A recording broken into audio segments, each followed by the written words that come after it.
Theatre से निकले film देखने के बाद। फिल्म है अमिताभ बच्चन, शत्रुघ्न सिन्हा, काला पत्थर। अब देख के निकले, अब घर आ रहे हैं और ये सोच रहे हैं कि सारे देवी देवताओं का नाम ले रहे हैं, प्रार्थना कर रहे हैं मनी मन की, हे माँ, हे बाबा, बस बचा लीजिए। अब आपको तो मालूम है ये फिल्म देखना मेरा कितना इम्पोर्टेंट था।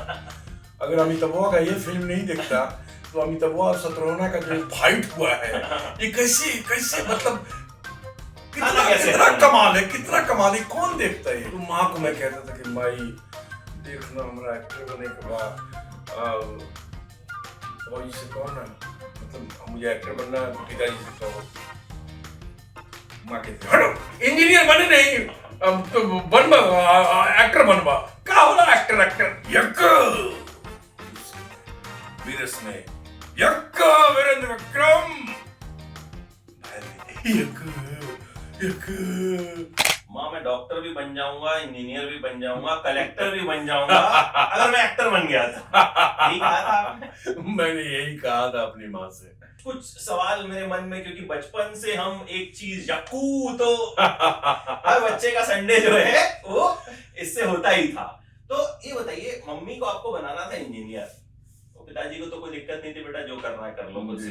तो कैसे आपने नाटक वाटक कैसे शुरू किए? पहला भोजपुरी नाटक किया था आपने? पहला मैं 8वीं क्लास में था, मैंने भोजपुरी नाटक की थी अपने गांव में। हमारा गांव कोल्हुआ दुरौंदा थाना, जिला सिवान, बिहार है। तो वहाँ हमारी पुश्तैनी मकान है, खेती है। तो वहाँ हम दुर्गा पूजा की छुट्टियों में जाया करते थे। और वहाँ एक परंपरा हमारे गांव में रही है कि 2 नाटक, एक भोजपुरी और एक हिंदी, ये होना अनिवार्य था। और उस साल मैं गांव गया था, मैं 8वीं क्लास में था, छोटा सा था। बाल विवाह पे एक नाटक हो रहा था, गौना के रात। तो मेरे जितने चचेरे भाई थे, मेरे अपने सगे भाई थे, वो सब कोई लालटेन लेके रिहर्सल में जा रहा था। चूंकि इलेक्ट्रिसिटी नहीं थी गांव में, बिजली बिल्कुल नहीं थी, स्कूल पे रिहर्सल होता था। तो वहां जा रहे थे, साथ साथ मैं भी चला गया। तो मैं गया तो डायरेक्टर ने मुझे देखा और मेरे भाई से पूछा कि एक्टिंग करी है का, मतलब ये एक्टिंग करेंगे क्या। तो मैं सुन रहा था। भैया ने कहा कि रघुए पूछ नहीं, आप ही पूछ लीजिए। तो उन्होंने मुझसे पूछा, तो मेरे मन में तो ऐसे ही लड्डू फूट रहा था, मैं एकदम तैयार हो गया। और उसका दूसरे ही दिन पूरे रोल को याद करके मैं विदाउट स्क्रिप्ट खड़ा था ऐसे करने के लिए। तो उस तरह से वो नाटक की शुरुआत हुई और काफी सराहा गया। काफी जो मजदूर जो होते हैं, जो खेतों में काम करते हैं, जो महिलाएं होती हैं जो गीत गाती हैं और धान जो है वो बोती हैं, रोपती हैं, वो धान रोपती हैं और गाना गाती हैं। वो पानी और मिट्टी का कानो होता है पूरा खेत का उसमें। और उसमें मैं वहां जाता था तो वो मुझे चिढ़ाती थी मेरे डायलॉग बोल के। उन्होंने सबने नाटक देखा हुआ था, तो बड़ा ही अच्छा लग रहा था। और वो उसके बाद फिर मुझे वो नशा हो गया। फिर गांव अब कोई जाए या ना जाए, दुर्गा पूजा में हर साल दशहरा की छुट्टी में मैं अवश्य जाता था अपने गांव 2 नाटक करने के लिए, एक हिंदी और एक भोजपुरी करते हैं। अभी मैं नहीं जा पा रहा हूँ, लेकिन मैं गांव तो जाता रहता हूँ। नाटक होते हैं, नाटक होते रहते हैं। तो ये बताइए, आपने पढ़ाई भी खूब की? पढ़ाई भी खूब की। और फिर किस तरह से मतलब आना हुआ? हमने बीएससी फिजिक्स ऑनर्स किया। इंटरमीडिएट के बाद था कि इंजीनियर बनना है मुझे। मेरे चूंकि बिहार में एक परंपरा रही है, या तो आप आईएएस बनेंगे या आईपीएस बनेंगे, नहीं तो डॉक्टर इंजीनियर, या डॉक्टर इंजीनियर। और हमारे जमाने में 4 ऑप्शन ही था। इसके बाद फिर बैंकिंग था, पीओ था, इस तरह से चीजें थी, रेलवे थी। तो इस तरह की चीजें नहीं तो बिल्कुल, या फिर स्टेट लेवल पे आप बीपीएससी में आइए, उस तरह से गवर्नमेंट जॉब में। तो वो सरकारी नौकरी को बहुत ही परफेक्ट उस तरह से माना जाता है और माना जाता था बहुत स्ट्रांगली उस जमाने में। तो हमारे हिस्से इंजीनियर बनना आया। मैं 6 भाई, सबसे छोटा मैं। माँ चाहती थी 10 भाई बहन थे? 10 भाई बहन, मैं सबसे छोटा अपनी पीढ़ी में, और बल्कि पूरे खानदान में मैं अपनी पीढ़ी में सबसे छोटा था। तो वो माता जी ने कहा कि तुमको इंजीनियर बनना है, ऐसे ऐसे। मैंने तैयारी की पटना में और आईआईटी की कोचिंग की, बहुत तैयारी की मैंने। पूरा उसका कॉम्पिटिटिव एग्जाम दिया और लेकिन हुआ नहीं मेरा। फिर स्टेट लेवल पे बीआईटी दिया, वो भी नहीं हुआ। तो मैं बड़ा निराश हो गया फिर। और चूंकि ग्रेजुएशन में एडमिशन हो गया था तो हमने फिजिक्स ऑनर्स लेके हम ऑनर्स भी कर रहे थे, और इधर 1-2 साल हमने ट्राई किया, हुआ नहीं। उस चक्कर में हम फिजिक्स ऑनर्स कर गए। अब जो फिजिक्स और नाटक हम कर रहे थे, छपरा में कर रहे थे, मतलब गांव तो कर ही रहे थे, छपरा में एमेच्योर ड्रामेटिक एसोसिएशन जो था वो राजेंद्र बाबू के बड़े भाई महेंद्र बाबू ने स्थापित किया था।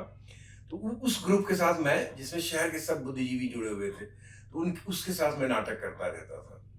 तो नाटक से बड़ा प्यार था। तो अब था कि इंजीनियर नहीं बनूंगा तो या तो फार्मर बनूंगा या एक्टर बनूंगा। तो फार्मर मतलब गांव की खेती संभालूंगा, मैं खेती करूंगा। हमेशा होता था खेती कौन संभालेगा, खेती कौन संभालेगा, और नहीं तो फिर एक्टर बनूंगा। एक्टर में तो मतलब तो बच्चन साहब को देख के कुछ और हुआ था? हाँ, फिल्म में मैं उस प्रसंग पे आता हूँ। तो ये एक था, और लेकिन ये था कि आप एक्टर कैसे बनेंगे। 80 का दशक, ब्राह्मण परिवार और बिहार, और सिनेमा और नाटक को बिल्कुल ही अच्छा नहीं माना जाता था। अब तो माता पिता बच्चे को तैयार करते हैं, बच्चा इंडियन आइडल में जाएगा, सारेगामा में जाएगा। अभी तो मतलब कोर्स से चल रहे बच्चे माँ बाप ही भेज रहे हैं, प्रोत्साहित कर रहे हैं। बहुत ओपननेस हो गया है, क्योंकि कई दशक गुजर गए। उस वक्त तो आप मतलब तो ऐसे शब्द कुछ मैंने सुने कहीं होंगे। फिल्म देखने के लिए मैं बताऊं आपको कि फिल्म देखने के लिए पिटाई होती थी, ठपाठप। अरे बड़ी बहुत, तो मतलब एक फिल्म देखने के बाद मैं आपको बताऊं कि वो थिएटर से निकले, फिल्म देखने के बाद, फिल्म है अमिताभ बच्चन शत्रुघ्न सिन्हा काला पत्थर। अब देख के निकले, अब घर आ रहे हैं और ये सोच रहे हैं कि सारे देवी देवताओं का नाम ले रहे हैं, प्रार्थना कर रहे हैं मन ही मन की, हे माँ, हे बाबा, बस बचा लीजिए। अब आपको तो मालूम है ये फिल्म देखना मेरा कितना इम्पोर्टेंट था। अगर अमिताभ का ये फिल्म नहीं देखता तो अमिताभ शत्रुघ्न का जो फाइट हुआ है, ये कैसे मतलब कितना कमाल है, कितना कमाल है। कौन देखता है ये? मैं नहीं देखता, तो मैं ये तो छूट जाती फिल्म मेरी। तो मतलब ये मैं भगवान से बात करता था कि मुझे आज बता देना, मार खाने से बहुत मार खाऊंगा, बहुत गड़बड़ हो जाएगा ये हो। तो वो करते करते मैं जब घर आता था तो पता चला कि बाहर बरामदे में कोई है ही नहीं। मैं घर में चला जाता था, अंदर हाथ पाँव धो के, और मैं बड़ा ही शरीफ बच्चे की तरह पढ़ने बैठ जाता था। और कोई भी ऐसा देखता था, बड़ा पढ़ने बैठा, बहुत बढ़िया बात है। लेकिन कुछ लोगों को डाउट भी होता था कि क्या बात है, सिंसियरिटी के साथ पढ़ने बैठ गया है, जरूर कुछ गड़बड़ है। और तब तक क्या होता था कि जो लेट मेरे ब्रदर लोग आते थे घूम के, उनका कोई दोस्त, उसने थिएटर में मुझे देखा हुआ है फिल्म देखते हुए, उसने कह दिया कि तुम्हारे भाई को हमने देखा था आज फिल्म देखते हुए। अब वो आके उन्होंने बुलाया, उन्होंने कहा फिल्म देख रहा है, चल रहा है, और ना देखे बात। फिर पता चला कि फिर हम त्रिशूल देख रहे हैं, फिर हम पता चला कि हम शोले देख रहे हैं, मतलब इस तरह की फिल्में हम। तो वो एक अजीब सा कुछ चक्कर था। और फिल्म देखते थे, मार खाते थे, फिल्म देखते थे, मार खाते थे। अब एक्टर बनना है, हिम्मत कहाँ से हो सकती थी। और वो जमाना वैसा था कि हम लोग अपने पिताजी के सामने नहीं जाते थे कुछ भी कहने। वो डर नहीं था, एक लिहाज था, एक संस्कार था। जो भी चाहिए माँ को कहिए, जो भी बात आपको कहनी है पिताजी से, माँ से कहिए, माँ उनसे कहेंगी, और फिर आप आके फिर अपनी बात कहिए कि भाई ऐसे ऐसे। तो बड़ा ही अद्भुत एक होता था कि माँ ही उसको सेंसर कर देती थी उस बात को, और बड़ा बढ़िया पिताजी के सामने उस बात को रखी जाती थी। तो वो कैसे हो, अब माँ पिताजी तक ये बात कैसे पहुंचाए। तो माँ को मैं कहता था कि माई देखना, हमारा एक्टर बने के बाद बाबूजी से कहो ना, मतलब मुझे एक्टर बनना है, पिताजी से कहो। माँ कहती हटो, इंजीनियर बने नहीं, अब तो बनवा, एक्टर बनवा। क्या हो रहा एक्टर? मैंने एक्टर क्या होता है? तो एक्टर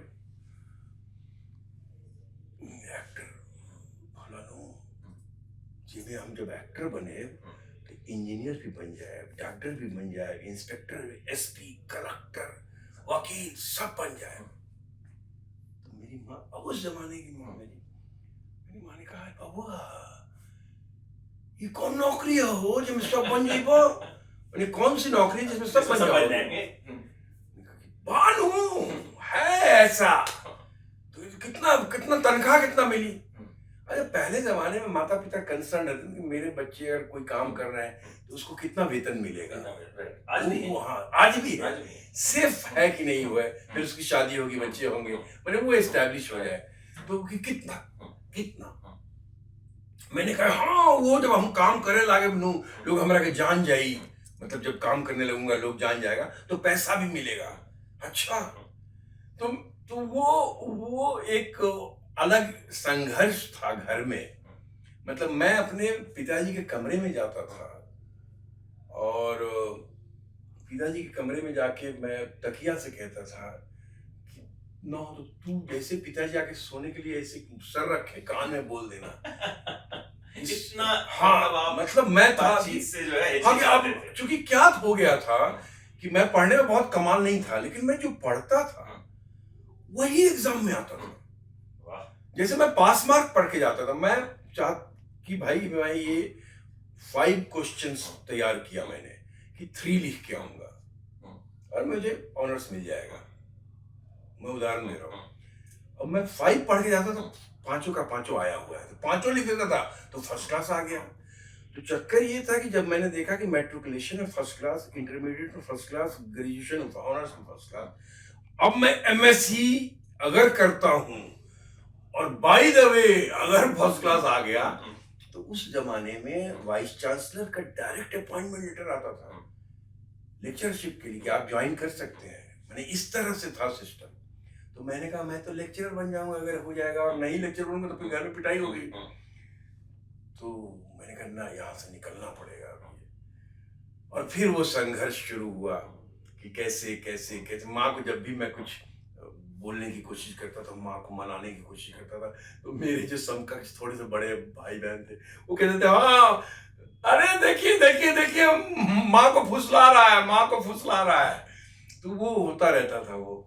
और फाइनली फिर मैं जब पिताजी को पता चला, तो पिताजी ने कहा कि मैंने तो कभी किसी बच्चे को मना ही नहीं किया, वो बिल्कुल करे जो करना है करे, बस ये है कि सब कुछ मर्यादा में होना चाहिए, कभी भी खानदान का मान सम्मान नहीं मिलना, और उसकी वजह से समाज पर कोई घात नहीं आना चाहिए, कुछ ऐसा काम ना करे बस। फिर कैसे आना हुआ? इस 83 में? मैं 83 में मैं मुंबई आया, पैदा हुआ था। हाँ 83 में Mumbai. Happy birthday to you. तो मैं वहां आया, चूंकि ये था कि जब परमिशन मिल गया तो था कि जाया कहाँ जाए, तो फिल्म इंस्टीट्यूट पुणे। तो पता चला पुणे इंस्टीट्यूट में उस समय एक्टिंग बंद थी, तो एक्टिंग बंद है तो फिर क्या करें। फिर कि नेशनल स्कूल ड्रामा है, वहाँ ड्रामा पढ़ाया जाता है ऐसे ऐसे। और अभी अभी एक भारतेंदु नाट्य अकेडमी खुला है उत्तर प्रदेश में, लखनऊ में, वो 75 में खुला था। तो मैंने कहा ड्रामा पढ़ना नहीं है, ड्रामा करना है। अब ड्रामा पढ़ने में नहीं जाऊंगा, अब ड्रामा पढ़ना। और मेरे एक डायरेक्टर थे, उन्होंने ये सजेस्ट किया कि काहे के लिए तुम अब पढ़ने जाओगे किसी इंस्टीट्यूट में, वहाँ 10 12 15 20 बच्चे एक क्लास में होंगे और एक ही आदमी स्पीच पढ़ा रहा है, तो सबकी स्पीच एक जैसी होगी, उसका इंटोनेशन एक जैसा होगा, उसके पॉजेज, उसका कई चीजें, बॉडी लैंग्वेज पढ़ा रहा है, तुम्हारी सोच वैसे, हर एक का वैसे ही हो जाएगा। तो मैंने कहा कि अच्छा तो बेहतर है तुम किसी ऑर्गेनाइजेशन के साथ जुड़ के तुम थिएटर करो। तो हुआ कि इप्टा ज्वाइन करूँ मैं, और मैं मुंबई आया, मुंबई इप्टा के साथ जुड़ गया मैं, और मुंबई इप्टा के साथ आज मैं पिछले 39 सालों से जुड़ा हुआ हूँ।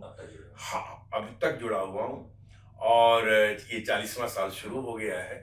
अभी अभी 80 साल पूरा किया है इप्टा ने, उसका फेस्टिवल हुआ है। मैंने अभी जो प्ले किया एक और द्रोणाचार्य 15 तारीख को पृथ्वी थिएटर में, वो डॉक्टर शंकर शेष का प्ले है, सुहास बी डेंगाइच उसके डायरेक्टर है।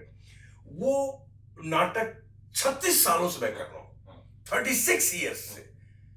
पहले मैं बैक स्टेज में था, फिर मैं अर्जुन करता था, फिर अर्जुन और चंदू एक साथ करता था, 2 रोल एक साथ, फिर मैं अश्वत्थामा करता था, फिर द्रोणाचार्य, तो कंटिन्यूअस अभी द्रोणाचार्य तब से कर रहा हूँ। तो वो इस तरह के भी प्ले मेरे हैं। एक प्ले मैंने 30 साल मोटे राम का सत्याग्रह किया, आखिरी क्षमा मैंने कुछ 35 साल किया। तो इस तरह से पुराने प्लेज भी अभी तक चल रहे हैं।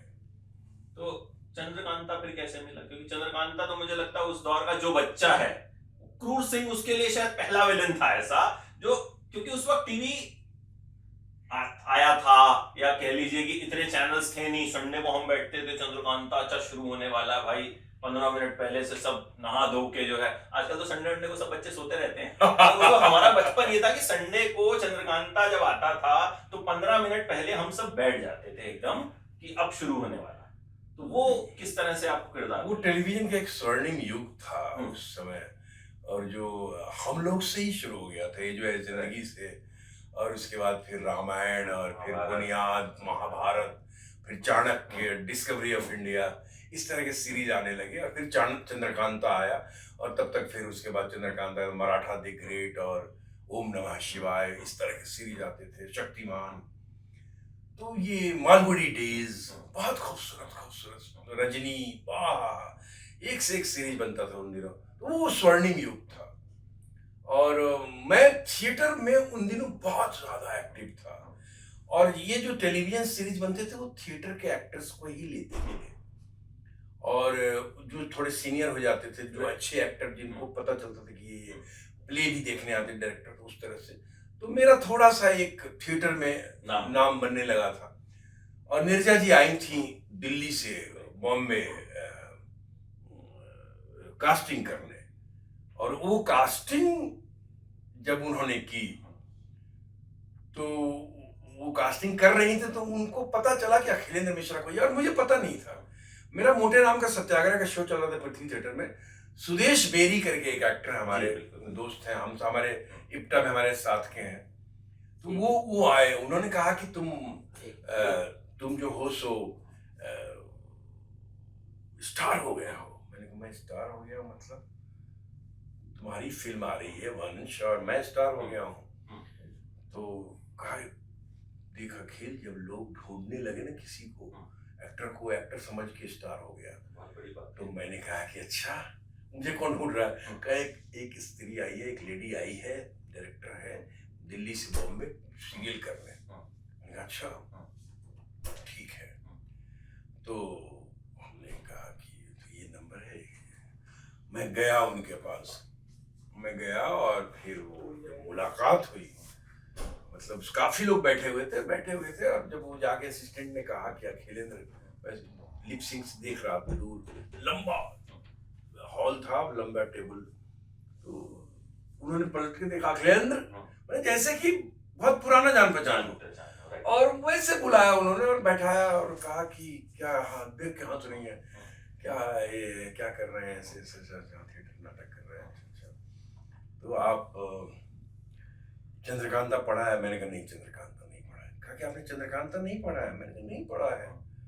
नहीं पढ़ा है तो फिर झूठ क्यों बोलूं? तो कहा कि यहाँ तो जितने एक्टर आ रहे हैं सब बोल रहे हैं चंद्रकांता पढ़े हैं, आपने नहीं पढ़ा है? मैंने कहा नहीं, मैंने नहीं पढ़ा है। तो कहा कि आप पहले एक्टर हैं जो बोल रहे हैं कि नहीं पढ़े हैं। मैंने कहा मैं नहीं, तो सुना उसके बारे में? मैंने कहा हाँ सुना है, पिताजी बताते थे, बिल्कुल सुना है, और ये भी सुना है कि नौकर मालिक एक साथ पढ़ते थे, दुकान तक बंद कर देते थे कि पढ़ ले, कोई ग्राहक आए तो डिस्टर्ब ना हो, और हिंदी का पहला उपन्यास है। तो उन्होंने कहा कि उस पर हम सीरीज बना रहे हैं, और आप विलन का रोल कीजिएगा। मैंने कहा हाँ मैं करूँगा। तो फिर उन्होंने कहा कि हीरो का क्यों नहीं कीजिएगा? हीरो का क्यों नहीं कीजिएगा, विलन का ही क्यों? मैंने कहा हीरो दे दीजिए, हीरो कर लूंगा, मैं तो एक्टर हूँ, जो दीजिएगा मैं कर लूंगा, मेरे पास कोई काम थोड़ी है। तो उन्होंने वो हंसने लगी, उन्होंने कहा नहीं, एक रोल है विलन का, क्रूर सिंह है, 12 एपिसोड का रोल है उसका, और फिर वो मर जाता है, वो विजयगढ़ के सेनापति का दीवान का बेटा है वो। तो मैं ठीक है, बात हुई, और सब हो गया, साइनिंग वाइनिंग हो गया, और उसके बाद वो सीरीज शुरू हुआ। लेकिन पहले गेटअप कुछ और था, और उसमें शूटिंग शुरू हुई, और मैं एक दिन बैठा हुआ था, तो उन्होंने सेट पे मुझसे पूछा कि क्या बात है, आप आज बहुत उदास लग रहे हैं, कुछ बात है तो कहिए। अच्छा, नीरजा जी ज्यादा बात नहीं करती थी किसी से। तो मैंने उनसे कहा कि मेरा जो गेटअप है वो मुझे अच्छा नहीं लग रहा है। कहा कि इतना सुंदर लग रहे हैं आप, इतने हैंडसम लग रहे हैं, जो कि बड़ी अच्छी पतली सी मूंछ, अच्छा विग, ग्लॉसी ग्लॉसी एकदम शेरवानी और वो माला वाला, अच्छा मतलब बहुत सुंदर लग रहा था मैं, मतलब राजकुमार की तरह गेटअप था। तो मैंने कहा कि देखिए मेरा नाम क्रूर सिंह है लग रहा हूँ और मैं तो बिल्कुल सॉफ्ट कुमार लग रहा हूँ, तो ये तो बड़ा ही अजीब लग रहा है। नाम के साथ पहला रिफ्लेक्शन आना चाहिए, क्योंकि नाम लेते ही कोई भी छवि प्रतिबिंबित होता है। तो कहा कि फिर क्या होना चाहिए? मैंने कहा क्रूर सिंह मतलब कुछ तो लगे, उस तरह का नाम का रिफ्लेक्शन कुछ तो हो। ठीक है। पता चला कि उन्होंने मेरी शूटिंग रोक दी और उन्होंने वो शेड्यूल जो भी है 2-4 दिन में खत्म करके वो लोग दिल्ली चले गए और 1.5 साल आए नहीं। 1.5 साल आए नहीं। यहाँ तो मतलब मैं तो कहा कि तो बहुत बड़ा रोल है मेरा, अच्छा रोल है और मैं कोई और सीरियल ले नहीं रहा हूँ, मतलब मैंने कहा कि बहुत गड़बड़ है ये तो। 1.5 साल के बाद वो लोग आए कि आइए। उस समय हमारे पास फोन नहीं होता था, रहने का ठिकाना नहीं, फोन कहाँ से? तो फोन वाले के यहाँ ही जो पीसीओ बूथ होता था वही 1 रुपया लेता था मैसेज का, तो वहां पे मैसेज। और हमारा पृथ्वी थिएटर का जो फोन नंबर है आज भी हमको याद है, 614956 तो वो भी हमारा केयर ऑफ नंबर होता था और हमारा दोस्त होता था जो वहां पे बाबा बैठता था टिकट काउंटर पे, वो रिसीव करता था। तो मुझे मैसेज मिला और कि भाई आइए ऐसे ऐसे कॉस्ट्यूम ट्रायल है। मैं गया वहाँ कॉस्ट्यूम ट्रायल, तो मेरा कॉस्ट्यूम बदल चुका है। वो वाला जो कॉस्ट्यूम लोग देखे हैं वो कॉस्ट्यूम गेटअप और मूछें और ये आईब्रोज और ये लगा दिया। अब मैं बहुत दुखी अपने आप को आईना में देख रहा हूँ बहुत। तो उन्होंने कहा तो वो ट्रायल वायल हो गया, मैं बहुत उदास हूँ। ट्रायल वायल होने के बाद मैं चला गया कि शूटिंग इतने तारीख से है, ये है, चलिए। सेट पे मैं गया, शूटिंग चल रही है, तो निर्दय ने कहा अब तो ठीक है ना गेटअप, यही चाहते थे ना आप? मैंने कहा क्या, मेरा पूरा चेहरा आपने ढक दिया, अब मुझे कौन पहचानेगा? क्या? आप चिंता मत कीजिए, इस रोल से आपको सभी पहचानेंगे, चेहरा ढका है तो क्या है। अच्छा, मैंने भी उस रोल में ऐसी जान लगा दी थी कि मैंने कहा एक कैरेक्टर मिला है और इसमें पूरी जान लगा दूंगा मैं। और मैंने कहा सबसे पहले अपनी आवाज से खेलूंगा, जितने तरह के आयाम है वॉइस को लेके, जितने नुआंसेस हैं, जितनी बातें हैं, वो सब मैं निकालूंगा। और मैंने पहली बार कोशिश की कि मैं ध्वनि को, साउंड को तकिया कलाम बनाऊं, क्योंकि अब तक फिल्म इंडस्ट्री में ये होता था कि या तो शब्द या तो वाक्य, वही तकिया कलाम होता था।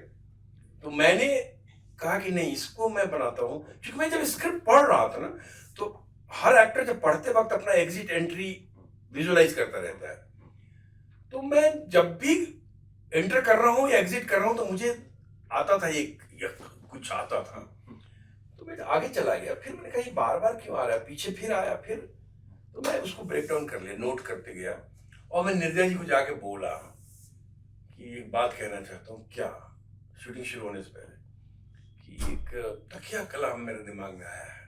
तो उन्होंने कहा तकिया कलाम? पहले तो उन्होंने बड़ा अजीब सा उन्होंने रिएक्ट किया कि क्या है। मैंने कहा यक। हंसने लगी कि यक का मतलब जानते हैं क्या होता है? मैंने कहा नहीं। कहा बहुत खराब होता है। तो मैंने कहा लेकिन यही आ रहा है, मैंने पढ़ा ऐसे ऐसे,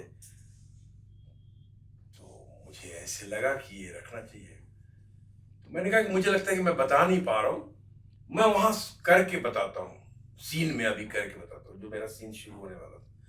मैं जब करके बताया तो हंसने लगी वो, और उन्होंने क्या रखी है। और बस मुश्किल से 4 दिन हुए होंगे पूरे सेट पे, मतलब यक यक शुरू हो गया वो। और उसके बाद फिर बाकी रिजल्ट अपना, उसको 9 रस में इस्तेमाल किया, 9 और 9 रस। एक बार बोल के बताइए, मतलब मैंने बचपन में सुना है। उसको हमने इस्तेमाल किया था श्रृंगार रस में। यक चंद्रिका होता है, यक मुझसे में वीरस में, यक वीरेंद्र विक्रम भय में, यक यक विवास में, यक यक वो में मेरे यक्कू पिताजी, यक्कू महाराज। तो उसको अलग अलग रस में मैंने उस तरह से लिया मैंने, और वो लोगों ने बहुत रिसीव किया, उसको बहुत पसंद किया। मैं बहुत बहुत धन्यवाद करता हूँ अपने दर्शकों को, हाथ जोड़कर अभिनंदन करता हूँ कि उन्होंने बहुत प्यार किया। और बहुत कमाल की बात ये है कि आज 5 पीढ़ियां हो गई और मुझे आज भी लोग यक्कू से याद करते हैं और यक्कू यक्कू बुलाते हैं। मतलब मुझे ऑस्कर भी अगर मिल जाए तो मुझे लगता है कि मेरा यक्कू सबसे बड़ा अवार्ड है, ऑस्कर से भी बड़ा अवार्ड है। बिल्कुल। नेगेटिव किरदार आपने खूब सारे किए, उसकी वजह से आपके घर वालों को भी कहीं ना कहीं बहुत कुछ सुनना पड़ता था।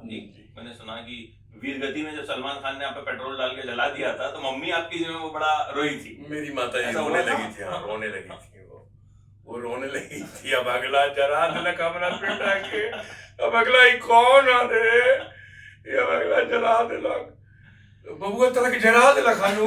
जब मैं गया घर तो मैंने उनको बताया कि वो पेट्रोल नहीं था, वो पानी ही था, और वो सीन था और वो पुतला था जिसको जला के फेंका गया।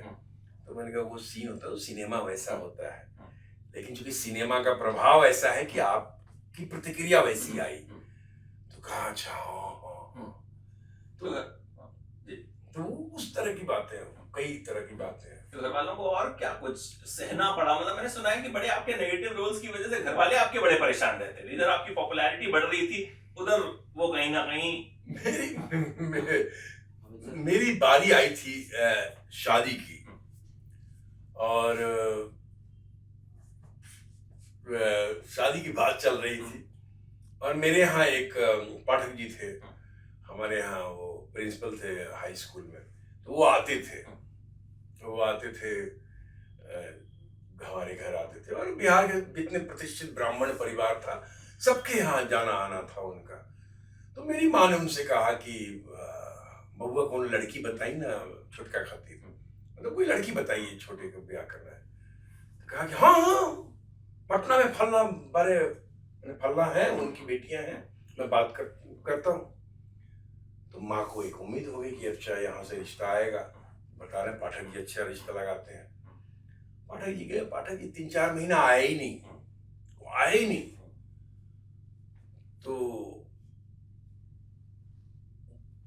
हुआ ये कि वो जो पाठक जी गए पटना, तो लड़की को देखा उन्होंने, तो माँ से उन्होंने कहा कि अरे तो बड़ हो गई, मतलब बड़ी हो गई है, कि ब्याह हुआ खातिर देख नहीं रहे हैं। तो माने अब माताएं तो कहा कि हाँ बबुआ बताई ना, कोनो अच्छा लड़का बताई ना, लड़का अब देखी ना बड़ हो गई तुरंत।